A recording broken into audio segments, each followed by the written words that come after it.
Special offer, if you watch tonight's rerun to its conclusion, you'll receive a coupon good for a free shake at participating Burger Kings. Dave, did you tell them that not a single Burger King franchise is participating in this offer? Really? Really? Well, sorry. New York, where my series of vigilante slayings has actually reduced the crime rate.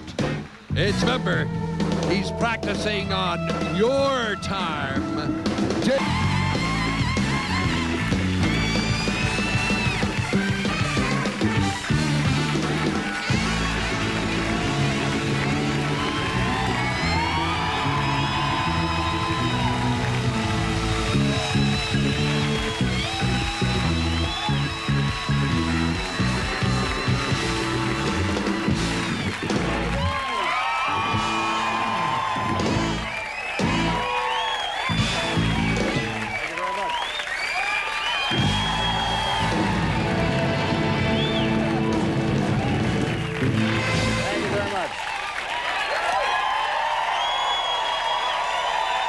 Thank you.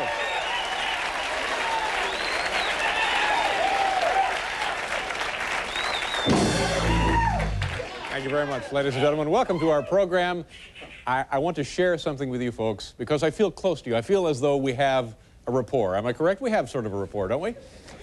I'm very proud about something. I got word today that next month, pictures of my kitchen, my own kitchen, yes, where I live in my house, pictures of my very own kitchen will appear in Good Housekeeping magazine. That's right. Wait a minute. Under the heading, Country Goose Heaven. Is that a joke or is that for real? Well, no, of course it's a joke. Oh, it's a joke. Yeah, it's a joke. Country Goose Heaven. Country Goose Heaven. I say, how could you allow them to do that to you? Well, no, that's a flattering term. Country, it's because of those lovely yellow decals of geese I have on my cabinets. Oh, I see. That's why it is. Oh, who? Wait a minute, Hal. Our director, Hal Grooney. Excuse me, Hal, who is this guy? Well, what's he doing in there? Put him up again. Hey!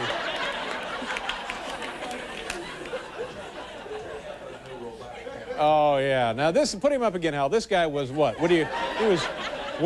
I'm guessing, was not a nerd in high school? No. Here, no, I'll sit in for you and help you check out the camera. Sure, I'll be happy to. Country Goose Heaven, ladies and gentlemen. Country. Where is the mark? Is it, Bob, where is the... Is it a little farther back? Once again, ladies and gentlemen, I do this in lieu of actual comedy material. Okay, recently the Reagan administration was called the most corrupt presidential administration in history, but Mayor Ed Koch, mayor of New York City, when he heard this statement, was quick to say, yeah, but that's only on the federal level, right?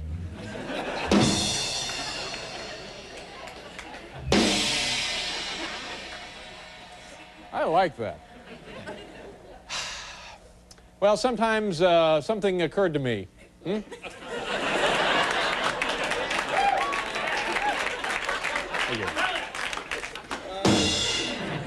Something occurred to me today.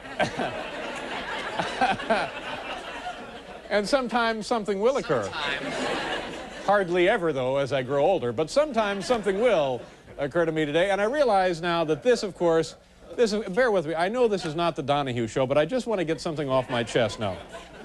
In my opinion, if the government... Never mind. In my opinion, the government should stay out of our bedrooms, especially if it means sending in postal workers. Ah, yeah, okay. I know, it's Al Marr over there. Oh, kids can... Oh, come on. Say hello once again to a cat who's recently fallen in, I think, from his appointment at Jose for Men in California. David Sanborn is here to play this evening. I'm just kidding, but I love your new coif. I really do. You know, I want to share a little something with the viewing audience. This comes under the category of program reminder. When is it, Bob?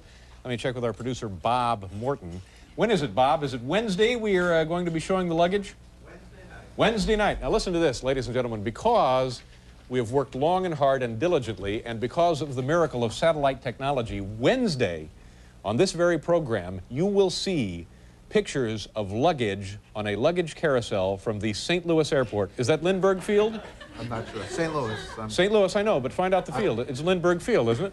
Thank you very much, David. You will see pictures of luggage rotating on the carousel right here on this show, thanks to the miracle of satellite technology. So I guess you're a friend of aviation then. I am once again a friend of commercial aviation. Well, somewhere you are. Yeah, because they didn't want us to go to any airport in the metropolitan area here in New York City.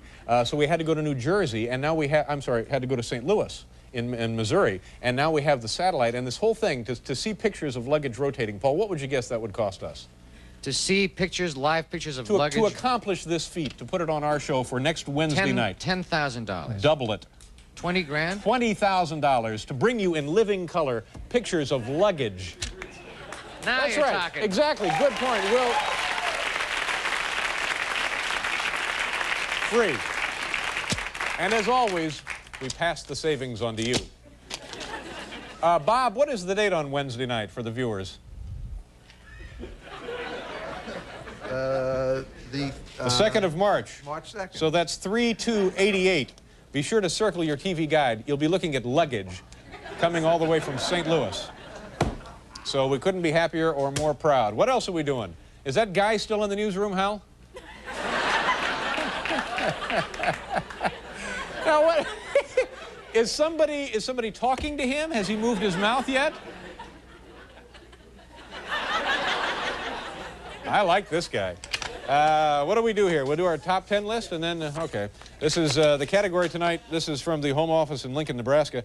Tonight's category, Anthony Kennedy's top 10 problems of being the new guy on the Supreme Court. Top 10 problems now Anthony Kennedy will encounter being the new guy on the Supreme Court. People are stunned now about that luggage announcement. I know.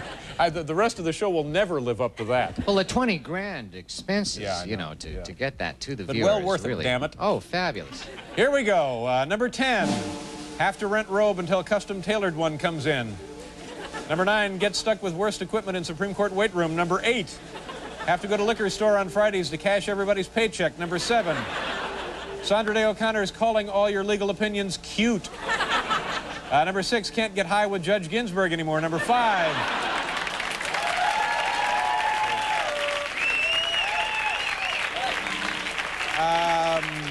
Number 5, only get to write legal opinions for fender benders and complaints about CBS Record Club. Number 4, have to sell Supreme Court albums at card table and lobby during intermission. Number 3, last one to see Hustler magazine left over from Falwell case. Number 2, can't put off reading Constitution any longer. And number 1, nobody takes you seriously when you sentence a guy to death by electrocution. Have you ever been to St. Louis, Paul?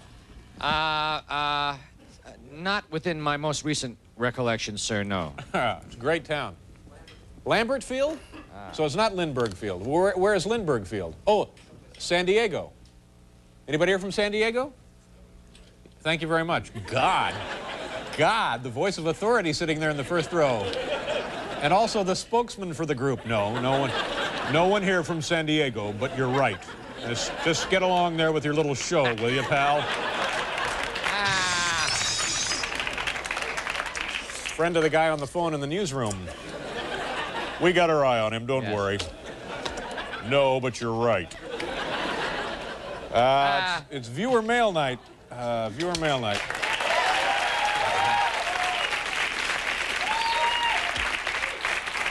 Letter number 1. Dear Mr. Letterman, what do you do when cute chicks come up to you and ask, beat me, tease me, slap me, please me? Sincerely, Michael Fossey, Binghamton, New York. Well, I simply say, well, I'm sorry, ladies, I'm a television host, not a TV evangelist.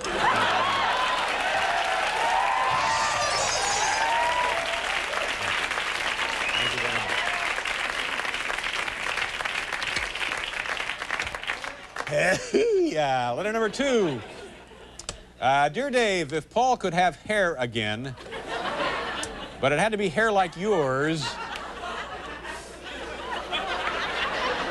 would he take it? It could happen. Sparkles, USA. Geez, I don't know, Paul. What do you think? If you were going to have hair again, would you want it to be like the hair I have here? Well, you know, would I ever? And thank you so much. And now, thank you very much. And now I can, and so can you with the late night hairpiece ensemble.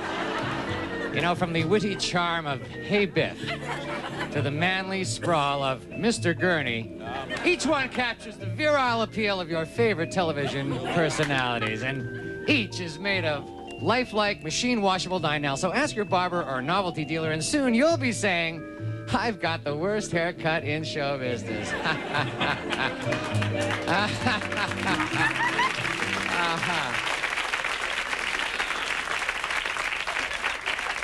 Thank you. Were you doing just a little Paul Lynde there? Just a little at the end? I was reaching for whatever I could know. find in that. Believe me, I know the feeling. Yeah. But I guess it's as Michael said, the whole joke, I guess, is this part up here. The comma, that's right. Yeah. The semicolon, the Gulf of Mexico. Which you have. Yeah, there it is, right there. Cape Horn. And further up here, actually, we have quite a canal going in that we're going to bridge the Pacific with the Atlantic right through there one of these days. I have that, actually. Have you? Yeah, I have the canal. Do you hear a helicopter? Oh, God, there could be trouble outside. Why do we hear helicopters in here? It's getting closer. Boy, that's a little scary, isn't it? What about, sir, you in the front row, don't you know? Okay, here we go. Letter number 3. Is it 3? Dear Dave, is it true that people who steal things from museums are the lowest form of life? Ket Carr and Drew Brockett, Northbrook, Illinois. Well, Ket and Drew, I'm not sure. We have the big chart here of the lowest forms of life. Let's take a look at it. Okay, we have sea slugs on top, then VJs, then local car salesmen who do their own TV ads, intestinal parasites, NBC guys who promised to redecorate my office, yeah. Pro bowling groupies, I didn't realize they'd be on the list. And Ed Meese, well, sure, he deserves to be there. Oh, yeah, down there at the bottom, people who steal things from museums.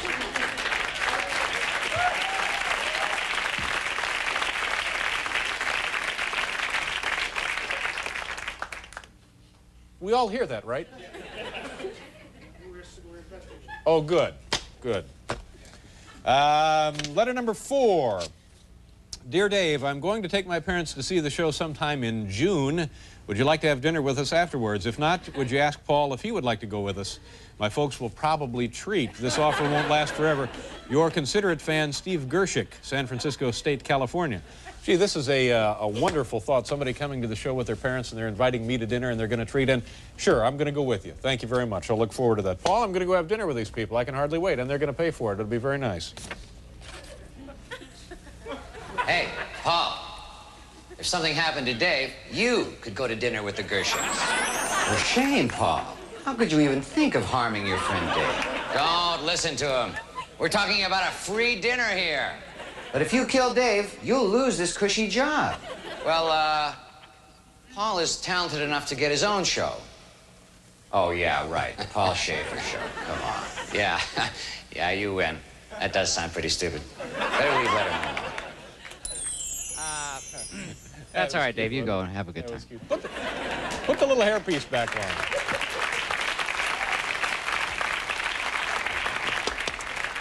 So now we understand it's a jackhammer. Trying to get Al Roker out of his dressing room. He's wedged in there. Dear Mr. Letterman, the main reason I'm writing Mr. Letterman is to find out when you will have Adam West on your show. Mr. West is truly an underrated performer and deserves a shot on your program. Sincerely, Bradley Davis, East Lansing, Michigan. You know, this is it's a very interesting letter request, and we have a very, very exciting treat for you, ladies and gentlemen. Please say hello to the star of Batman, Adam West. Adam, come on out.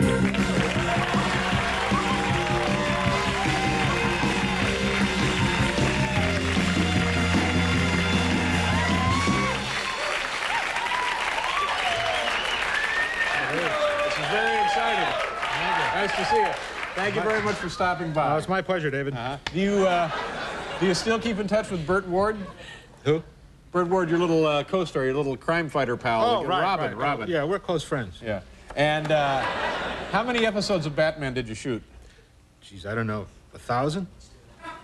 You know, I think the show is only on the air like 2.5 seasons, so 1,000 seems high. Dave, I have a confession to make. I'm not really Adam West. Oh my gosh, it's our very own Gerard Mulligan. Look at this, Paul. It's not Adam West at all. It's Jerry Mulligan. What the heck is going on here, Jerry? Dave, I just couldn't disappoint Bradley Davis. He wanted so much to see Adam West. Yeah. Well, that's a nice gesture, but why didn't we just get Adam West to be on the show? Oh, right. I got Adam West doesn't have better things to do with his time. Terrific. Get Adam.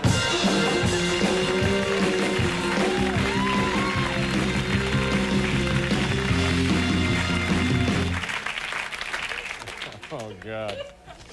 Oh, okay. Use the jackhammer to shoehorn him out of the outfit.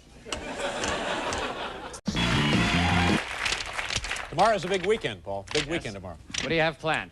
Tuna fishing. Tuna fishing? Yep. Get up early, drive out to Montauk, into the water, we go tuna fishing. Jeez, that's great. With spear guns. Saturday and Sunday? Oh, yeah, both days. Both days. Yeah, I'll be back. My first guest is a... Why don't you come with me? Okay. All right. Yeah. My first guest is a glamorous and talented actor.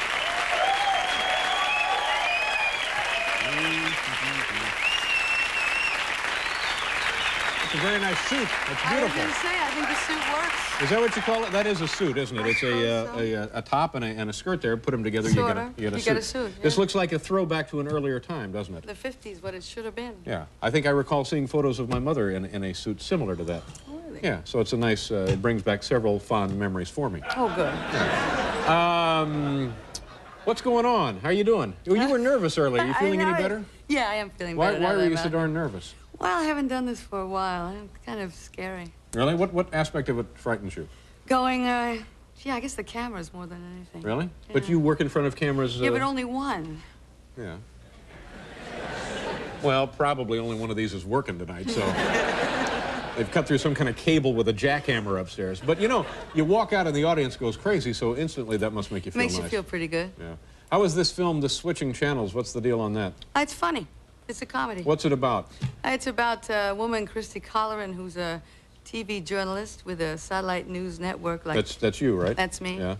And pursuing a story and in between two men and having a good time. Yeah. Is it, I know that there's no way you knew it was going to be, but as it turns out, is it anything like broadcast news? No, actually, I don't think so. I think it's a lot funnier. Whoops. So you just come out, take the gloves off, and go to work. Yeah, right. But that was a very funny film, broadcast news. Yes, it was. And you're saying right here, to the home viewers and the moviegoers... Yes, I am. Your personal guarantee is... That switching channels is funnier. Wow. Oof. Well, now this ought to be a very good film, then. Yeah. Now, who's in the movie? Burt Reynolds and Chris Reeves. Mm-hmm. Geez, great cast, huh? Yeah. Had you worked with Christopher Reeve before? No, I worked with him on stage once for some charity stuff, but we never worked together long term. And Burt Reynolds, had you ever worked with him before? Nope, never. Had you ever met the man before? Nope. Were you concerned about working with him at all? No, he's a pro. Yeah. And was he a nice guy? I think so. Yeah. Did you guys hang around together? Did you become friendly? No, we don't hang around together. Why not? Well, I don't know. I guess he's got his own friends and I have mine. Yeah. Is that a hairpiece he's wearing? I have no idea. Do we have a clip here of this movie? You want to show part of this clip? Sure. All right, tell the people what we're going to see here. Oh, I think Is Burt in this clip? Yes. Oh, good. right. We'll talk about that when we come back. Oh, okay, fine. All Thank you, David. I think this is when we're having a fight. That's about it. Yeah. And you're the TV journalist, and he plays the editor. The editor. Yeah. Okay, this is a second or two from the upcoming film, Switching Channels, which opens nationwide when? March 5th. March 5th. All right, here we go. We have to do a commercial? New baby... Rachel.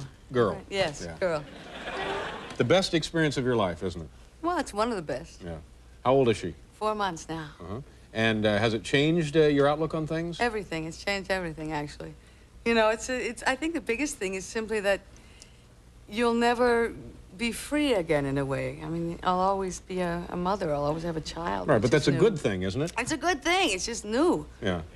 And you having trouble sleeping now because the child keeps No, I have unusual a hours? great nanny, actually. You have a great nanny. Now, what does that mean? That means when I'm really tired or I have to work the next day, she gets the kid that night. So let me get this straight. The nanny and the kid are in a separate house. No, absolutely not. Is it in the same county? Absolutely. Yeah. But no, by the time the kid is 19, you'll start sleeping again. Oh, probably, yeah. You have a huge staff of people? You have nannies now? And... Yeah, well, no, I have her and I have an assistant. What does the assistant do? What kind of things? Well, she kind of handles my schedule and my life, and she's very useful, actually. I miss her very much when I don't have her. I have to resort to being her when I don't have her. Yeah. Why, now, first of all, why don't you have her some of the time? Well, because she doesn't work 24 hours a day. I see. Yeah. You know. Yeah. But she's very useful. Like when I have to get a reservation at a restaurant or something, and she's not there, I pretend that I'm her so that I get the reservation for Miss Turner. Well, that's kind of odd. You actually call up the restaurant as someone else? Yeah. Yeah. Yeah, because it's very embarrassing to say, you know, Turner. No. T-U-R-N-E-R. No, well, did you see Romancing the Stone? Oh, yeah, you have to go through that, sure. Yeah. So as the assistant, how does that happen? What do you say? Well, then I'm very righteous. I'm saying, you don't know? And then I get the table. Yeah. And it works just like that? Yeah, pretty much. Yeah. You shot a film in Italy. What was that one? Oh, that was the one that just came out, Julia, with Sting and Gabriel Byrne. What part of Italy were you in? I was in Milano and Trieste. Yeah. Now, that must have been great fun. It was different. What was different about it? Well, they work a little differently over there. They're a little more lax, a little less disciplined in some ways. Yeah. Yeah, they decide at the end of the day that they've worked long enough and they go home. Yeah. Whether you're finished or not. So, and that happen on a regular basis? Yeah, the sound crew decided one day they were tired, so they went home. So what does that do to the schedule of the film? Well, we kept shooting, but we didn't have any sound. So we had to go into the studio later and put all the sound in. Oh, well, that's a huge inconvenience, isn't it? A little bit, yeah. Yeah, I mean, so what's the point of even having a sound crew there? Oh, well, a lot of the time they were there. Yeah. Geez, that would be a pain in the head, wouldn't it? I think so. Yeah. What else you want to talk about? I don't know. You want to go fishing for tuna with me tomorrow? Yeah. We got a boat. We got a guy Montauk? that takes us out. Yeah, $20 an hour. Sure, we go out. it sounds good. All the cheese sandwiches you can eat. Yeah. What time do we have to go? We got to be there at dawn. Forget it. Yeah. No way.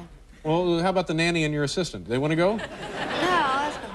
It's an old show on ABC, wasn't it? Kathleen Turner. The film opens up when? Broadcasting. All right, good. We'll look. Let's see. And also Lou. Recently, NBC gave us the entire 14th floor in this building for our offices, and then they began renovating them. Unfortunately, the day we took our camera crew up there to look around, our director, Hal Grooney, came down with the flu and couldn't help us out. So the following piece you're going to look at now may seem a little ragged, a little sloppy, a little slapped together. Come to think of it, pretty much like the rest of the show. So hope you enjoy it. Was that it, Pete? Was that a cue? Oh, okay. Okay. Well, cue me. I can't. Hal always cues me. Oh, yeah? Like 5, 4, 3? Just do that. Okay. Here's who we replaced over there in the office space that is now ours. It used to be Network News Technical Services. Boy, these guys were nuts. It was party, party, party. One other thing to keep in mind for today's videotape remote, our regular director, Hal Gurney, is at home with the flu, so filling in for Hal today will be Pete. Pete, come on in here. Pete Fatovich.